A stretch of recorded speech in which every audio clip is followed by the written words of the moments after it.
आज हम लोग क्राउन बुक के पेज नंबर 1 to 15 तक के सारे इंपॉर्टेंट क्वेश्चंस को इस वीडियो में करेंगे। तो स्वागत है आप सभी का जीके केंद्र में। चलिए शुरू करें। क्वेश्चन नंबर 1, सबसे बड़ा हड़प्पा कालीन स्थल कौन सा है? धोलावीरा। यह सबसे बड़ा हड़प्पा कालीन स्थल है। यहाँ से हड़प्पा संस्कृति के उत्थान और पतन के साक्ष्य साथ साथ मिले हैं। इसके उत्खननकर्ता रविंद्र सिंह बिष्ट हैं। लोथल, इसके उत्खननकर्ता रंगनाथ राव है। यह गुजरात में स्थित है। यह हड़प्पा कालीन बंदरगाह था। इसे लघु हड़प्पा या लघु मोहनजोदड़ो भी कहा जाता है। यहाँ से चावल उपजाने के अवशेष पाए गए हैं। कालीबंगा, इसके उत्खननकर्ता बीके थापर और ब्रिजवासी लाल हैं। यह घग्गर नदी के तट पर स्थित है। यहाँ से जुते हुए खेत के साक्ष्य, युगल समाधान का प्रमाण, अलंकृत ईंटें और अग्निकुंड प्राप्त हुए हैं।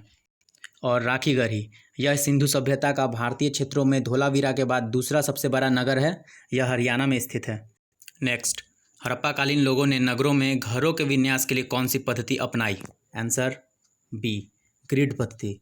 इसे जाल पद्धति भी कहते हैं। नेक्स्ट, सैंधव सभ्यता का महान स्नानागार कहाँ से प्राप्त हुआ है? आंसर ए, मोहनजोदड़ो। मोहनजोदड़ो को मृतकों का टीला कहा जाता है। इसकी सबसे बड़ी इमारत अन्नागार है। इसके उत्खननकर्ता राखलदास बैनर्जी हैं और यह सिंधु नदी के तट पर स्थित है। हड़प्पा के उत्खननकर्ता दयाराम साहिनी हैं।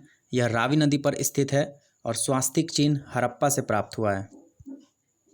नेक्स्ट, सिंधु घाटी सभ्यता के लोग अपरिचित थे।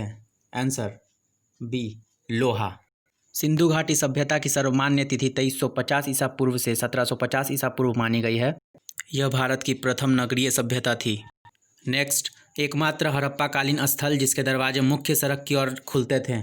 Answer C, Lothal. अन्य सभी स्थलों के दरवाजे मुख्य सड़क की ओर ना खुलकर पीछे की ओर खुलते थे। चनहुद्रो के उत्खननकर्ता गोपाल मजुमदार हैं। यह सिंधु नदी के तट पर स्थित है। यहाँ पर एक ईंट पे बिल्ली का पीछा करते हुए कुत्ते के पैरों के निशान पाए गए हैं। आलमगीरपुर, इसके उत्खननकर्ता यगदत्त शर्मा है। यह हिंडन नदी के तट पर स्थित है। क्वेश्चन नंबर 6, उपनिषदों की कुल संख्या कितनी है? Answer D, 108।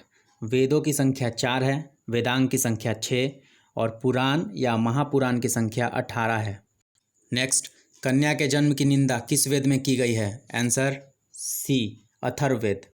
यह चौथा एवं अंतिम वेद है। सर्वप्रथम गोत्र शब्द का उल्लेख अथर्ववेद में मिलता है। इसमें सभा और समिति को प्रजापति की 2 पुत्रियां कहा गया है।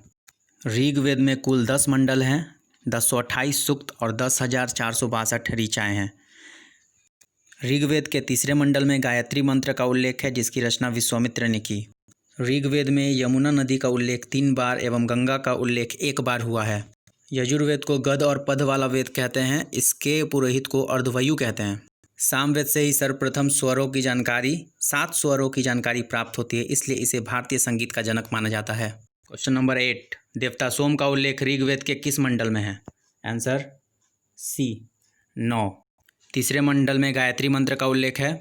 7वें मंडल में दशराग युद्ध का वर्णन है, जो रावी नदी के तट पर सुदास और दास जनों के बीच हुआ, जिसमें सुदास विजयी हुआ। और 10वें मंडल में पुरुष सूक्त का उल्लेख है, जिसमें कहा गया है कि ब्राह्मण परम पुरुष के मुख से, क्षत्रिय उनके भुजाओं से, वैश्य उनकी जांघों से और शूद्र उनके पैरों से उत्पन्न हुए हैं। क्वेश्चन नंबर 9, संस्कृत भाषा में जारी प्रथम अभिलेख किसे माना जाता है? आंसर सी, जूनागढ़ अभिलेख। इस अभिलेख का संबंध शक शासक रुद्रदामन से है। भित्री स्तंभ लेख का संबंध स्कंदगुप्त से है। मंदसौर प्रशस्ति, यह मालवा नरेश यशोधर्मन से संबंधित है। और नासिक अभिलेख का संबंध गौतमी बलश्री से है। क्वेश्चन नंबर 10, निम्न में से कौन सबसे प्राचीन अभिलेख है? Answer A, Bogazkoy. यह एशिया माइनर में स्थित है। इस अभिलेख पर वैदिक देवता इंद्र, मित्र, वरुण, नासत्य 4 देवताओं के नाम हैं। ऐहोल अभिलेख का संबंध पुलकेशिन द्वितीय से है। ग्वालियर प्रशस्ति का संबंध राजा भोज से है और हाथी गुम्फा अभिलेख का संबंध कलिंग राजा खारवेल से है। नेक्स्ट, गोपद ब्राह्मण का संबंध किस वेद से है? Answer D, Atharvaveda. ऋग्वेद का ब्राह्मण ग्रंथ है ऐत्रेय और कौशितकी।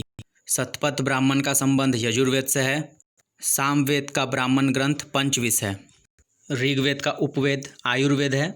यजुर्वेद का उपवेद धनुर्वेद, सामवेद का उपवेद गंधर्ववेद और अथर्ववेद का उपवेद शिल्पवेद है।